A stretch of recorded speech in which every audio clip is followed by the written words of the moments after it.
Senhor presidente, neste momento de protagonismo do Legislativo, venho à tribuna do Senado Federal para trazer algumas reflexões e propostas para enfrentar esse momento dramático da economia que ameaça jogar por terra todas as conquistas socioeconômicas recentes. O faço, senhor presidente, senhoras senadoras, senhores senadores, com a responsabilidade que caracteriza a presidência de uma instituição como o Congresso Nacional. Durante todo o debate do ajuste fiscal proposto pelo governo federal, tenho dito, senhor presidente, sempre que a racionalidade deve prevalecer. Sabemos das dificuldades das contas públicas no Brasil, mas não podemos simplesmente adotar uma vacina que, em vez de estabilizar o paciente, acelere o óbito. As medidas de elevação de tributos, tarifaços, redução de incentivos à produção e eliminação de direitos sociais, já estamos vendo, são, como alertamos, e muitos senadores alertaram nesta casa, são insuficientes. O ajuste, o fim das desonerações da folha, sem dúvida nenhuma, vai estimular o desemprego em massa e se tornará, na prática, um desajuste social. Embora seja uma condição necessária para a estabilidade da economia, o superávit, por si só, não é condição suficiente para garantir o crescimento econômico e o bem-estar da sociedade. É necessário, senhor presidente, senhores senadores, senhoras senadoras, é necessário haver uma gestão fiscal planejada, gestão fiscal responsável e visão de futuro. Os acordes dissonantes do governo, me permitam um paralelo, é como o de um samba de uma nota só. É o samba do ajuste com aumento de imposto, sem corte do gasto público e, pior, sem um programa econômico. É o ajuste pelo ajuste. Além da deterioração das contas, a experiência recente tem mostrado uma série de impropriedades na gestão fiscal. Pedaladas, contabilidade criativa, seguidos do descumprimento da lei de responsabilidade fiscal e até, senhor presidente e senhores senadores, alteração da LDO que o Congresso Nacional quase que foi obrigado a fazê-la. Diante desses fatos, o Senado Federal e o Congresso Nacional estão apresentando propostas. O fizemos na Lei de Responsabilidade das Estatais, o fizemos quando estamos propondo, e vamos apreciar essa matéria na próxima semana, desobrigando a Petrobras de ter um mínimo de 30% nas operações do pré-sal, na mudança do indexador das dívidas estaduais, na convalidação dos incentivos fiscais e nos projetos do Pacto Federativo. Qualquer esforço para fazer superávit primário será inócuo se não criarmos mecanismo para melhorar a qualidade da despesa pública. Se o governo eliminar desperdícios, certamente não precisaremos de tantos impostos. E com menos impostos, senhor presidente, senhoras senadoras, senhores senadores, a atividade produtiva pode avançar e gerar mais emprego e renda. Nesse sentido, desejo compartilhar com o Senado Federal duas propostas. A primeira diz respeito à atualização da norma geral que trata do direito financeiro e dos orçamentos públicos no Brasil. Refiro-me, senhor presidente, à substituição da Lei 4.320 de 1964, norma que se tornou anacrônica e incompatível com as modernas técnicas de gestão orçamentária e fiscal. Na ausência de uma regra atualizada sobre política orçamentária e o gasto orçamentário, o espaço ficou aberto para muitas práticas fiscais que acabaram provocando a crise atual. Estou criando, e essa é a proposta, uma comissão de especialistas em finanças públicas e direito financeiro para apresentar um anteprojeto de lei que irá substituir a velha e caduca norma de 1964, que ainda regula a nossa prática orçamentária. Além disso, senhor presidente, senhoras senadoras, senhores senadores, apresentei proposta de emenda à Constituição para instituirmos no Parlamento brasileiro a chamada Autoridade Fiscal Independente.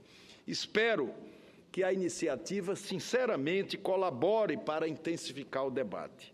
Nossa proposta é no sentido de institucionalizar um ambiente fiscal mais seguro e mais previsível.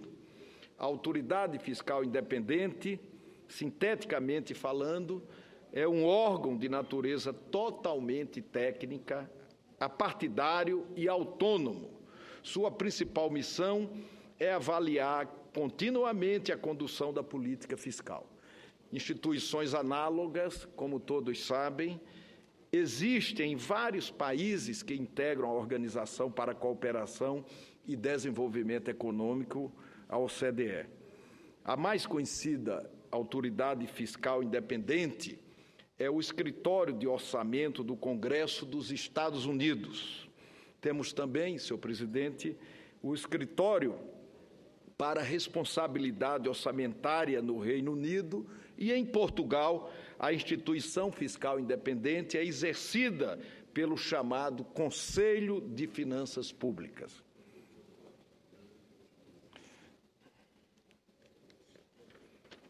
A autoridade fiscal independente, em geral, tem a estrutura semelhante à das agências reguladoras. Sua função, senhor presidente e senhores senadores, é blindar a estabilidade fiscal e a qualidade do gasto público contra o voluntarismo e os excessos administrativos na gestão dos recursos públicos. Para tanto, essa instituição deverá fazer análises técnicas consistentes e isentas sobre a gestão fiscal, tornando-as públicas e com a maior transparência possível.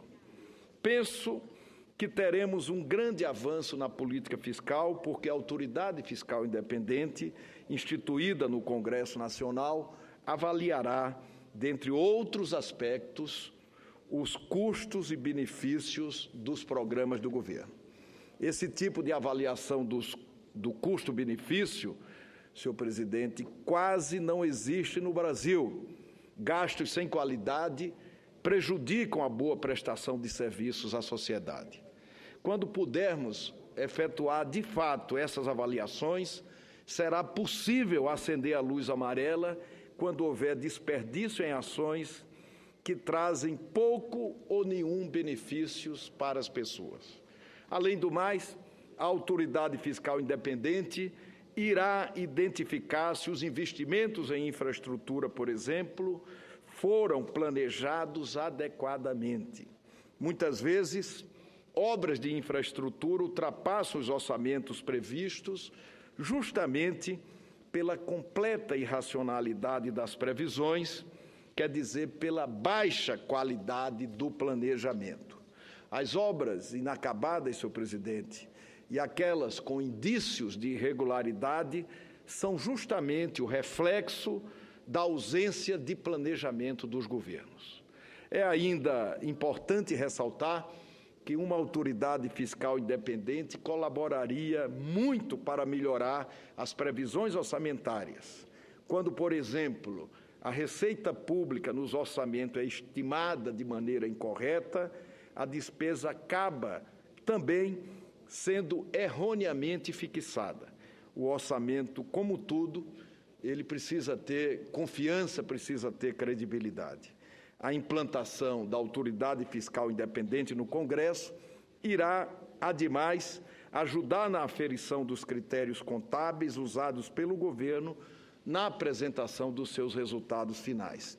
Isso, senhor presidente, é fundamental para coibir práticas contábeis fictícias, ou seja, a autoridade fiscal independente coibiria a prática nociva da chamada contabilidade criativa e colocaria um freio nas pedaladas governamentais. É como um árbitro registrando impedimentos, evitando que lances desleais, caneladas e pedaladas que não estejam na regra do jogo. É bom dizer que a autoridade fiscal independente não irá impedir o Poder Executivo de conduzir a sua política de tributação e de gastos públicos. Em outras palavras, não cabe à autoridade fiscal independente, portanto, cortar ou alterar determinada despesa pública.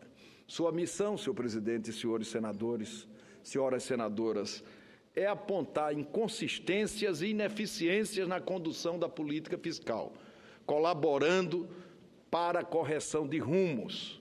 A autoridade fiscal independente também não é órgão jurisdicional como o TCU, porque não tem, como todos sabem, o papel de emitir pareceres sobre contas ou responsabilidades pela aplicação de recursos públicos. O que se espera é que a autoridade fiscal independente traga mais transparência à qualidade do gasto público.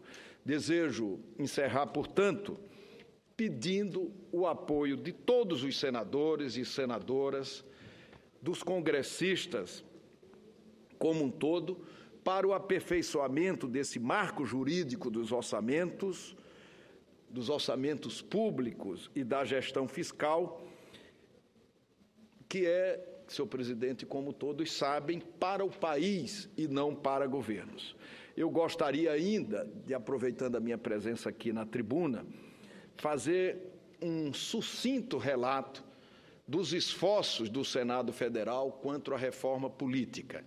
Hoje, nós fizemos um encontro institucional com a presidente da República a fim de integrar definitivamente, se for o caso, e espero que seja o caso, o Executivo ao projeto de mudança e de transformação da política no Brasil. Esta semana, nós nos reunimos com os ministros Gilmar Mendes, Luiz Fux e com o presidente Dias Toffoli, presidente do Tribunal Superior Eleitoral, ontem com o ministro Ricardo Lewandowski, do Supremo Tribunal Federal, hoje com a presidente da República, com o mesmo propósito. Será a primeira vez que todos os poderes estarão integrados em prol de uma modernização inadiável. Como desdobramento deste trabalho, desse esforço, dessa mobilização, nós vamos ainda procurar a sociedade civil, entidades como a OAB, CNBB, Transparência Brasil, entre outras, buscando, além da integração, colaborações no sentido de definitivamente dissipar quaisquer suspeitas que parem sobre a legislação política, eleitoral e partidária brasileira. Transparência, luminosidade, controle público são os antídotos contra eventuais promiscuidades entre o público e o privado, que deverá presidir esse esforço que o Senado está fazendo e que o Congresso Nacional como um todo está fazendo para entregarmos a reforma política no Brasil.